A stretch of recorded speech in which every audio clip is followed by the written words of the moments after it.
Personalmente tu come lo vivi, il rapporto con l'Unione Europea e quindi l'euro?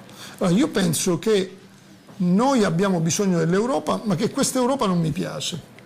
Perché io immagino un'Europa della solidarietà, un'Europa dove il paese più forte aiuta il paese più debole a diventare più forte, non un'Europa dove il paese più forte costringe il paese più debole a diventare forte. Noi immaginiamo, se abbiamo un bambino, gli diamo un carico di 100 kg, non è che diventa più forte, muore il bambino, non ce la fa, schiatta.